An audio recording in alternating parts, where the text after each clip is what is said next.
Praise the Lord. സംഖ്യാപുസ്തകം 35 അധ്യായം 1 മുതൽ 34 വരെയുള്ള തിരുവചനങ്ങൾ. യഹോവ പിന്നെയും എരിഹോവിനെതിരെ യോർദാനരികെ മോവാബ് സമഭൂമിയിൽ വെച്ച് മോശയോട് അരുളിച്ചെയ്തത്, ഇസ്രായേൽ മക്കൾ തങ്ങളുടെ അവകാശത്തിൽ നിന്ന് ലേവ്യർക്ക് വസിപ്പാൻ പട്ടണങ്ങൾ കൊടുക്കണമെന്ന് അവരോട് കൽപ്പിക്കാം. പട്ടണങ്ങളോട് കൂടെ അവയുടെ പുൽപ്പുറവും നിങ്ങൾ ലേവ്യർക്ക് കൊടുക്കണം. പട്ടണങ്ങൾ അവർക്ക് പാർപ്പിടമായിരിക്കണം.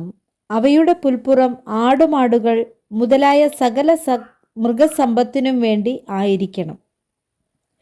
നിങ്ങൾ ലേവ്യർക്ക് കൊടുക്കേണ്ടുന്ന പുൽപ്പുറം പട്ടണത്തിൻ്റെ മതിലിങ്കൽ തുടങ്ങി പുറത്തോട്ട് ചുറ്റും 1000 മുഴം വിസ്താരമായിരിക്കണം.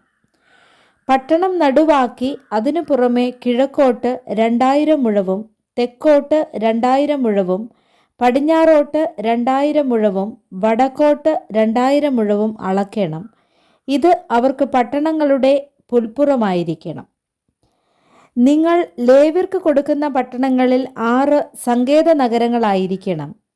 കൊല ചെയ്തവൻ അവിടേക്ക് ഓടിപ്പോകേണ്ടതിന് നിങ്ങൾ അവയെ അവനു വേണ്ടി വേർതിരിക്കണം.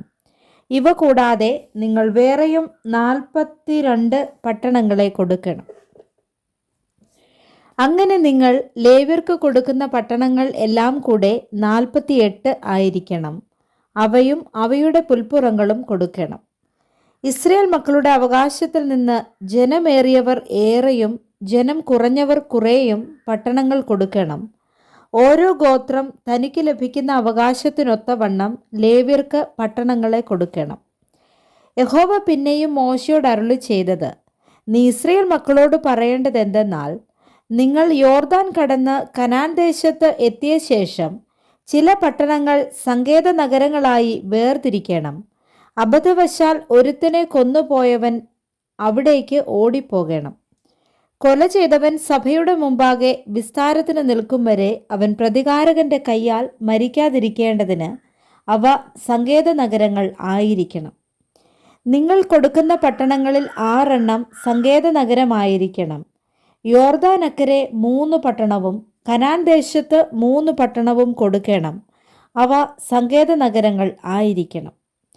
അബദ്ധവശാൽ ഒരുത്തനെ കൊല്ലുന്നവൻ ഏവനും അവിടേക്ക് ഓടിപ്പോകേണ്ടതിന് ഈ 6 പട്ടണം ഇസ്രായേൽ മക്കൾക്കും പരദേശിക്കും വന്നു പാർക്കുന്നവനും സങ്കേതമായിരിക്കണം. എന്നാൽ ആരെങ്കിലും ഇരുമ്പായുധം കൊണ്ട് ഒരുത്തനെ അടിച്ചിട്ട് അവൻ മരിച്ചുപോയാൽ അവൻ കൊലപാതകൻ മരണശിക്ഷ അനുഭവിക്കണം. മരിപ്പാൻ തക്കവണ്ണം ആരെങ്കിലും ഒരുത്തനെ കല്ലെറിഞ്ഞിട്ട് അവൻ മരിച്ചുപോയാൽ അവൻ കൊലപാതകൻ മരണശിക്ഷ അനുഭവിക്കണം. അല്ലെങ്കിൽ മരിപ്പാൻ തക്കവണ്ണം ആരെങ്കിലും കയ്യിലിരുന്ന മരയായുധം കൊണ്ട് ഒരുത്തനെ അടിച്ചിട്ട് അവൻ മരിച്ചുപോയാൽ അവൻ കൊലപാതകൻ മരണശിക്ഷ അനുഭവിക്കണം. രക്തപ്രതികാരകൻ തന്നെ കൊലപാതകനെ കൊല്ലണം. അവനെ കണ്ടുകൂടുമ്പോൾ അവനെ കൊല്ലണം. ആരെങ്കിലും ദ്വേഷം നിമിത്തം ഒരുത്തനെ കുത്തുകയോ കരുതിക്കൂട്ടി അവൻ്റെ മേൽ വല്ലതും എറിയുകയോ ചെയ്തിട്ട് അവൻ മരിച്ചുപോയാൽ, അല്ലെങ്കിൽ ശത്രുതയാൽ കൈകൊണ്ട് അവനെ അടിച്ചിട്ട് അവൻ മരിച്ചുപോയാൽ അവനെ കൊന്നവൻ മരണശിക്ഷ അനുഭവിക്കണം. അവൻ കൊലപാതകൻ. രക്തപ്രതികാരകൻ കൊലപാതകനെ കണ്ടുകൂടുമ്പോൾ കൊന്നുകളയണം. എന്നാൽ ആരെങ്കിലും ശത്രുത കൂടാതെ പെട്ടെന്ന് ഒരുത്തനെ കുത്തുകയോ കരുതാതെ വല്ലതും അവൻ്റെ മേൽ എറിഞ്ഞു പോകുകയോ അവന് ശത്രുവായിരിക്കാതെയും അവന് ദോഷം വിചാരിക്കാതെയും അവൻ മരിപ്പാൻ തക്കവണ്ണം അവനെ കാണാതെ കല്ലെറിയുകയോ ചെയ്തിട്ട് അവൻ മരിച്ചുപോയാൽ കൊല ചെയ്തവനും രക്തപ്രതികാരകനും മധ്യേ ഈ ന്യായങ്ങളെ അനുസരിച്ച് സഭ വിധിക്കണം. കൊല ചെയ്തവനെ സഭ രക്തപ്രതികാരകന്റെ കയ്യിൽ നിന്ന് രക്ഷിക്കണം. അവൻ ഓടിപ്പോയിരുന്ന സങ്കേത നഗരത്തിലേക്ക് അവനെ മടക്കി അയക്കണം. വിശുദ്ധ തൈലത്താൽ അഭിഷിക്തനായ മഹാപുരോഹിതന്റെ മരണം വരെ അവൻ അവിടെ പാർക്കണം. എന്നാൽ കൊല ചെയ്തവൻ ഓടിപ്പോയിരുന്ന സങ്കേത നഗരത്തിൻ്റെ അതിർ വിട്ട് പുറത്തു വരികയും അവനെ അവൻ്റെ സങ്കേത നഗരത്തിൻ്റെ അതിരിന് പുറത്തു വെച്ച് കണ്ട് രക്തപ്രതികാരകൻ കൊല ചെയ്തവനെ കൊല്ലുകയും ചെയ്താൽ അവന് രക്തപാതകമില്ല. അവൻ മഹാപുരോഹിതന്റെ മരണം വരെ തൻ്റെ സങ്കേത നഗരത്തിൽ പാർക്കേണ്ടിയിരുന്നു. എന്നാൽ കൊല ചെയ്തവന് മഹാപുരോഹിതന്റെ മരണശേഷം തൻ്റെ അവകാശ ഭൂമിയിലേക്ക് മടങ്ങിപ്പോകാം. ഇതു നിങ്ങൾക്ക് തലമുറ തലമുറയായി നിങ്ങളുടെ സകല വാസസ്ഥലങ്ങളിലും ന്യായവിധിക്കുള്ള പ്രമാണമായിരിക്കണം.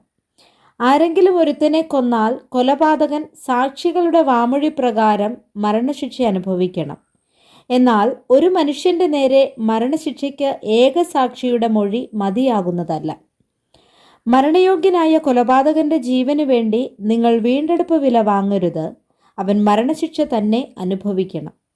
സങ്കേത നഗരത്തിലേക്ക് ഓടിപ്പോയവൻ പുരോഹിതന്റെ മരണത്തിനു മുമ്പേ നാട്ടിൽ മടങ്ങി വന്നു പാർക്കേണ്ടതിനും നിങ്ങൾ വീണ്ടെടുപ്പ് വില വാങ്ങരുത്. നിങ്ങൾ പാർക്കുന്ന ദേശം അങ്ങനെ അശുദ്ധമാക്കരുത്. രക്തം ദേശത്തെ അശുദ്ധമാക്കുന്നു. ദേശത്തിൽ ചൊരിഞ്ഞ രക്തത്തിനു വേണ്ടി രക്തം ചൊരിയിച്ചവന്റെ രക്തത്താൽ അല്ലാതെ ദേശത്തിനു പ്രായശ്ചിത്തം സാധ്യമല്ല. അതുകൊണ്ട് ഞാൻ അധിവസിക്കുന്ന നിങ്ങളുടെ പാർപ്പിടമായ ദേശം അശുദ്ധമാക്കരുത്.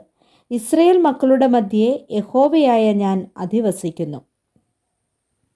Praise the Lord. വായിച്ച തിരുവചനങ്ങളാൽ കർത്താവ് നമ്മെ ഏവരെയും സമൃദ്ധിയായി അനുഗ്രഹിക്കുമാറാകട്ടെ. ആമേൻ.